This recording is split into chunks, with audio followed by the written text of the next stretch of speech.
dinheiro, sucesso, sem trabalho duro. Sabe onde que você encontra isso? No dicionário. Nesse mundo que a gente está, pelo jeito, é só no dicionário. Mas por que é assim? Quer saber mais? Vem pro vídeo.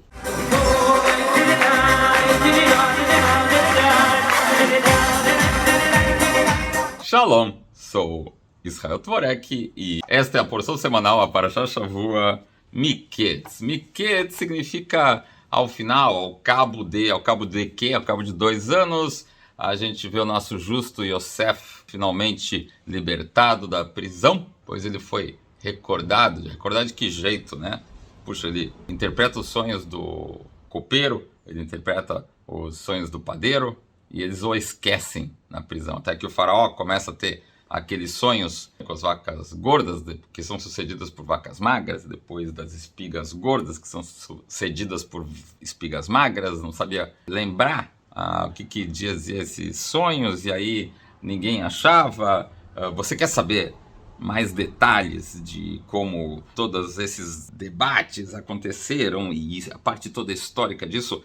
Vai direto para o outro vídeo que a gente tem sobre essa Parashá, que ele aborda toda essa parte histórica, a parte do Midrash, que o objetivo deste vídeo aqui é a gente pegar a parte mais do Mussar, ou seja, do comportamento ético, e principalmente também uma pitadinha de Kabbalah, e nos trazer um pouco de inspiração sobre como o Yosef vai ser libertado e o que isso tem a ver com a gente lidar com os sonhos, com essa coisa toda aí de querer viver sem trabalho duro e poder realmente, pelo trabalho, atingir coisas muito mais poderosas do que isso, ou seja, a efetividade dos teus atos acontecer, como ativar a ajuda divina para isso e, principalmente, como despertar dentro de nós uma enorme gratidão por a gente conseguir sacar, aproveitar cada oportunidade que a vida nos dá. Essa satisfação, essa pegada, essa vibração, esse entusiasmo é exatamente isso que a gente sente toda vez que você dá um pix para nos dar uma força aí para a gente poder cada vez ter melhor serviço, para a gente cada vez poder prestar um melhor serviço para você, cada vez que você dá um like, que você dá um joinha, que você chama os amigos para fazerem parte desses nossos estudos, tanto aqui online, tanto os nossos encontros semanais, sejam presenciais, sejam aí pela internet, quando você curte as nossas outras redes sociais, aí o Instagram. Gente, principalmente quando você, ao assistir um vídeo como esse, pega e assume um compromisso consigo mesmo de desenvolvimento pessoal e de influenciar o teu entorno para o melhor. E o que é essa Parashá? O que esse trecho da Torá tem a ver com isso? Bem, primeiro de tudo, olha só. O copeiro do faraó, eu lembro que lá na prisão tinha um jovem, olha como vai depreciando, é um jovem, é um hebreu, escravo, tipo assim, se a opinião desse moleque aí não servir, não tem nada a ver com isso, quer dizer, a baita de uma ingratidão. Então a gente já vê que há um enorme contraste entre a atitude que leva a gente para ir para frente e o que não leva a gente para frente, passa por gratidão. Né? E ao mesmo tempo, o Yosef foi falar para um homem desses, por favor, quando você sair daqui, lembra de mim para me tirar daqui. Só por esse vacilo, em vez de ele mostrar gratidão para o Criador mesmo, ele acaba, quando ele pede ajuda para 2 criaturas mortais, ele acaba ficando mais 2 anos, que já podia ter sido libertado da prisão. Pois, finalmente, então, o Yosef, olha que importante, ele se arruma, se penteia, vai lá, e aí é que ele vai ter audiência com o faraó, consegue interpretar os sonhos e ainda dá um pitaco, fala, que o faraó nomeie um vice-rei para poder botar a interpretação correta que a gente trouxe aqui em ação. A interpretação é notória, ou seja, das 7 vacas gordas é necessário juntar, dos 7 anos de fartura é necessário juntar para poder ter provisões para os 7 anos de fome que ia até depois. Claro, como só o Egito ia concentrar toda essa riqueza, a comida seria vendida a um preço que o Egito quisesse, e aí o Egito vai se tornar uma superpotência. Isso acaba gerando o quê? Com que Jacó fala com os outros irmãos lá em Canaã, a gente vai deixar nossos vizinhos achando que a gente tem provisões, vão lá e também, né, não fiquem se exibindo, vão lá e vão comprar também comida, e isso faz com que eles tenham a oportunidade de ver cadê nosso irmão, cadê o nosso José, porque eles não aguentavam mais ver o desespero do pai, achando que o filho está morto, e que eles vão tentar, portanto, procurá-lo. Yosef vislumbra, bota em ação um plano de finalmente, pelo amor que ele tem a eles, não por vingança pessoal, nunca, porque Yosef é justo, ele jamais quer se vingar. O que ele fala é o seguinte: eu preciso que eles não tenham um karma, que eles não tenham um peso espiritual por terem me vendido como escravo. Então, que eles façam techuvá, que eles realmente demonstrem que eles se arrependeram em vida. Então, nós vamos dar a oportunidade deles demonstrarem isso. Então, o que ele faz? Ele arquiteta todo um plano para conseguir deixar o irmão dele, Shimon, como prisioneiro, até que fosse trazido o mais novo de todos, que é o Binyamin. E, claro que ele vê eles entre outros, dizendo: puxa, isso está nos acontecendo porque nós vendemos o José como escravo. Claro que ele vai chorar no canto, escondido, ele lava o rosto e ele pega, ao final, um copo, que ele fazia de conta que ele era adivinho, né? Só que ele, claro, dizia: o nome desse irmão é esse, e aquele, dá pela ordem que eles nasceram e pelo nome e tudo. Claro, ele era irmão deles, mas ele passava por... Eles não o reconheciam, ele era um vice-rei do Egito, né? Já era um homem crescido, de barba, aquela coisa toda. Eles não conseguiam relacionar com o irmãozinho José que eles tinham vendido como escravo, entende? E ele fala assim, ó, fica na maior suspense, porque ele fala assim: esse copo aqui, que eles usam para adivinhação, olha só, acabou sendo furtado pelo Benjamim, uma acusação falsa, e a gente vai ver que isso vai gerar toda uma oportunidade dos irmãos poderem demonstrar ou não se arrependeram pelo que fizeram a ele. Isso tudo vai gerar um suspense para a próxima Parashá Vaigash, né? Porque é um relato extremamente vibrante. Nesse meio tempo, a gente vê Yosef casando com a filha da mulher do Potifar, aquela que tinha tentado atacá-lo, e por causa dela ele tinha sido preso na Parashá anterior. Vai dar uma olhada no vídeo. E Asnat, é o nome da moça, era filha adotiva, ela tinha sido adotada e, portanto, de descendência hebreia. Ela estava destinada para ser a esposa um dia de Yosef, dá a ele todos esses detalhes lindos do encontro deles, também está nesse outro vídeo que está no nosso link. E ele tem com ela nos anos de fartura, pois não é tipo ficar você tendo grandes prazeres e ficar se exibindo e ficar, entendeu? Em época que está todo mundo sofrendo, mas como era uma época de enorme fartura, ele tem no Egito 2 filhos com ela. Um se chama Efraim e o outro se chama Menashe. Menashe significa o quê? Porque ele fala assim, ó, eu estou no exílio, o exílio está me querendo me fazer esquecer da minha família, eu não vou esquecer da minha família. E o outro se chama Efraim, porque o Yosef agradece ao Criador que Deus o faz frutificar mesmo no exílio.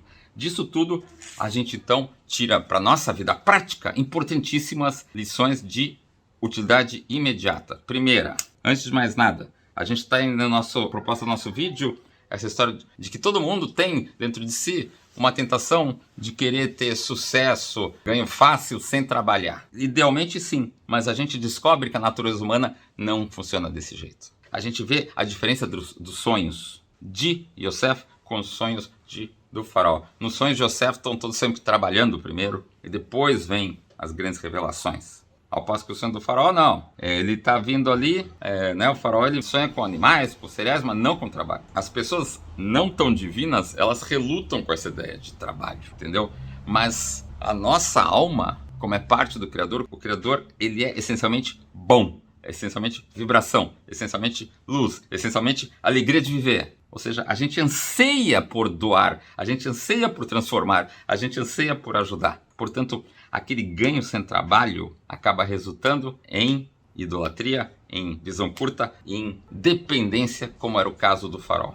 Podia ser o rei do Egito, mas ele precisava umbilicalmente de um José para poder as coisas funcionarem. Ou seja, toda vez que a gente acha que o sucesso está vindo sem trabalho duro, essa ideia não vem do nosso lado divino. Começa a reconhecer, realmente você te esforça, só de você se esforçar, você está invocando a ajuda do Criador, entende? Porque ele fez a gente para trabalhar, para a gente cuidar desse mundo, para quê? Para a gente revelar a presença dele nesse mundo. Quando a gente se esforça pelos melhores propósitos, a gente verdadeiramente está agindo à imagem do Criador e nós estamos mostrando o ápice do nosso livre-arbítrio. A gente está sendo gente, a gente está sendo humano e a recompensa por isso é completamente desproporcional ao esforço. Assim é porque, primeiro, é incrível, né? Uma ação gera uma reação. Uma coisa boa gera outra coisa boa. Mas quando você trata com Deus, que é pura generosidade, ele vê nós, criaturas limitadas, fazendo alguma coisinha, uau! Ele sempre vai nos retribuir com muita abundância. O que a gente precisa é alinhar a nossa mente, a nossa atitude, a nossa receptividade para não ser mesquinho. Ou seja, a gente preza com muito carinho tudo que Deus nos dá e cuida mesmo. E ao exemplo dele, a gente dá com muita generosidade. A gente se associa ao Criador. A gente, como diz o poeta, quanto é, no mínimo que a gente faz, a revelação, o brilho que vai sair disso, quando a gente se dá conta, é incalculavelmente superior. Te dê a chance, vale a pena. Te esforça um pouco mais. Fica combinado?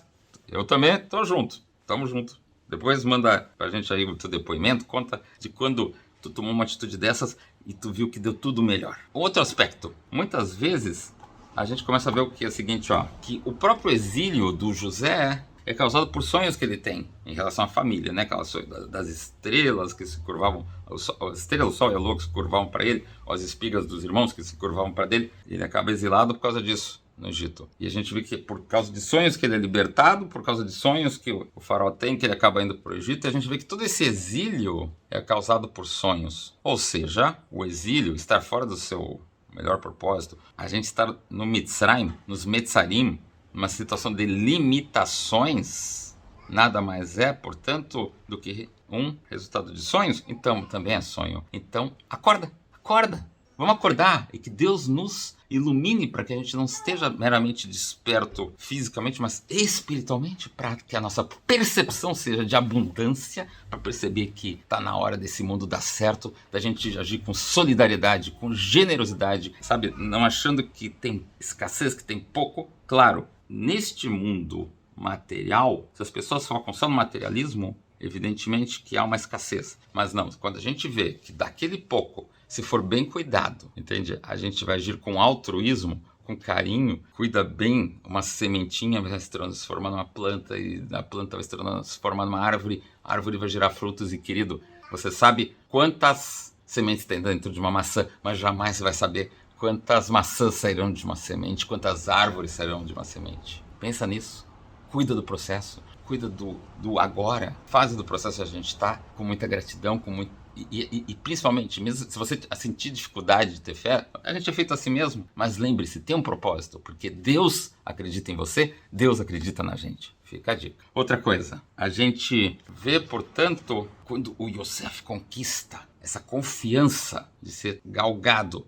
a vice-rei do Egito, ele tem inclusive o poder de dizer, eu quero que os egípcios, a exemplo dos hebreus, façam sua circuncisão. Por quê? Porque senão os hebreus seriam discriminados. Os hebreus são circuncidados, os egípcios não. Não, todo mundo vai ser circuncidado. O efeito disso é que no Egito, o local do ápice dos prazeres carnais, todos tivessem esse seu materialismo começado a ser quebrado, o que já começa a gerar brecha que vai trazer a libertação dos escravos, da mentalidade de escravidão, para a gente ter a verdadeira liberdade, que ao sair do Egito, séculos depois, nós receberíamos a confiança do Criador de, tendo revelado a Torá para nós no Monte Sinai, a gente poder, a partir disso, a gente sabe qual é o projeto que o mundo foi construído em cima de que projeto, qual é o propósito das coisas. Agora a gente pode estar à imagem de Deus, porque a gente tem o livre arbítrio. A gente pode escolher levar uma vida de ilusão,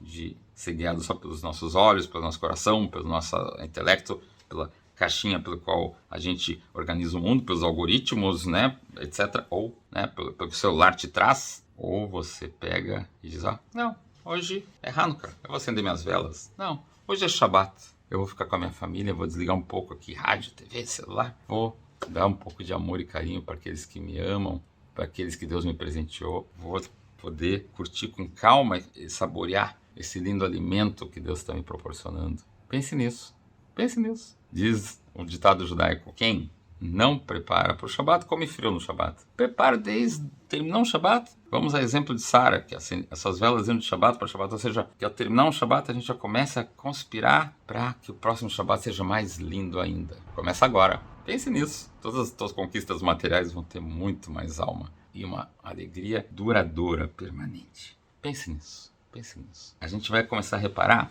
que, a exemplo do Jacó, que manda presentes para os irmãos, para os seus filhos levarem lá para o José, para os irmãos, né? Eram todos irmãos uns dos outros, levarem para o José, na hora que eles vão comprar os alimentos. Tu vê, ele ora que isso faça eles serem bem recebidos, para que eles sejam abençoados nesse ato. É claro que quando alguém manda um presente, o natural é gerar uma receptividade no outro, mas o notável dessa atitude, ao doar do Jacó, que ele fala que Deus dê alma a esse gesto, que torna esse gesto significativo. Quando um gesto tem alma, tem presença divina, é feita do jeito que Deus quer, este momento se torna ligado à corrente eterna da vida, ao Deus que já nos dá a existência antes da gente nascer, que nos inspira a estarmos vivos e também nos recebe depois da gente passar por aqui, principalmente comemorando a gente ter deixado este mundo, depois de 120 anos, um pouquinho melhor do que a gente encontrou. Então, cada momento é a oportunidade. É dito assim, faça chuva um dia antes de partir. A gente nunca sabe quando é esse dia. Então, assim, claro, durante o dia trabalha duro, mas as contas, faz nas pontas. De manhã pede ajuda, de noite avalia o que deu certo, o que não deu errado, perdoa, peça para ser perdoado, e no outro dia considere-se renovado, porque Deus acredita em você. Desperta com alegria, com emoção, com gratidão, vai que vai dar certo. Deus acredita em você. Lembra disso, a gente já falou isso antes e repito. Esse é um grande recado desse pedaço da Torá. Olha também como Yosef, no seu melhor espírito, ele manda preparar um banquete para os irmãos. E essa é uma mitzvah chamada Arnassat Orchim. Ou seja, o anfitrião não sabe se as visitas vão ficar para comer, se vão ficar para dormir. Mas se a gente puder sempre estar com a casa preparada para isso, a gente está à imagem de Deus. A gente, quando pensa em ajudar o outro, é incrível. Os nossos esforços são recompensados, que dão em fartura para você mesmo e para todos os outros que você quer ajudar. Porque Deus está desequilibrando o mundo a teu favor. Quando a gente quer ajudar uma família pobre, por exemplo, não pense só em necessidades básicas, só no Bolsa Família da coisa. Não, a gente precisa ir muito além do básico. A gente precisa dar o máximo de oportunidades para que a pessoa beneficiada alcance o máximo de chances de desenvolver o seu potencial. Mais do que só ajudar o básico, a gente não calcula quando a gente proporciona para alguém a oportunidade de conquistar com o próprio braço uma vida mais digna.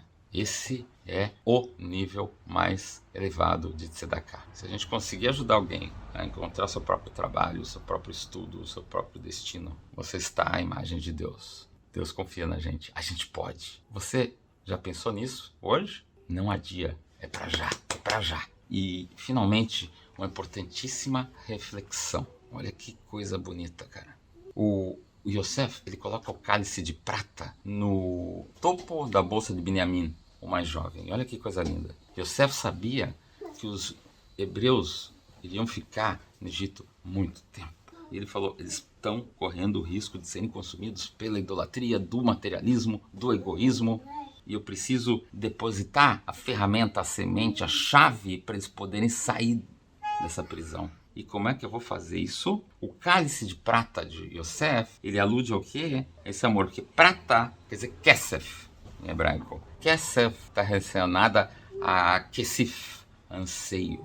Ou seja, as pessoas precisam permanecer ansiando. Ansiando pelo quê? Ansiando por algo muito mais duradouro do que o mero materialismo. Ou seja, Yosef percebe que precisa depositar nos seus descendentes, nos seus irmãos, um anseio, um kesif, pela presença divina que seja capaz de fazer com que de maneira alguma eles queiram se subjugar às tentações, as delícias materiais prometidas pelo Egito. Ninguém está dizendo que não é para a gente desfrutar do mundo material. O que a gente precisa manter isso sim é o corpo saudável, a mente clara, o coração sensível para perceber que todas essas maravilhas do mundo físico se eternizam quando a gente lembra que tem um maior propósito, que a gente tem uma alma e que a gente vai ter deixado esse mundo que a gente vive um pouquinho melhor do que a gente encontrou quando chegou. Como é que a gente bota isso na prática? Atendendo com carinho, com uma palavra suave, as pessoas da tua família, teus pais, as crianças que Deus te confia, os teus amigos, teus vizinhos, teus colegas no serviço, teus clientes, o patrão. Cada propósito, cada missão que a gente se compromete a bem realizar e servir. Então, tá esperando até quando? Começa agora a escrever a tua melhor história, porque quando a gente faz uma Torá na prática, uma mitzvah, a mitzvah é para sempre, e cada bom ato que você faz vai ter efeitos eternos. Então é com muita bênção e sucesso que a gente agradece demais a você que está dando um like aqui no nosso vídeo, que chama os amigos para assistir, para você que está mandando um pix para a gente continuar melhorando a qualidade dos nossos serviços, a você que está nos acompanhando nas redes sociais, que participa dos nossos encontros online e também no dia a dia presenciais. E principalmente para ti que está plantando desde já um ótimo dia, um ótimo momento a cada momento. Para você que está plantando desde já um ótimo serviço, uma ótima boa ação a cada momento, de modo que vai poder desfrutar com muita bênção, com muita alegria e satisfação. Um lindo Shabbat com a tua família e amigos. E até o próximo vídeo.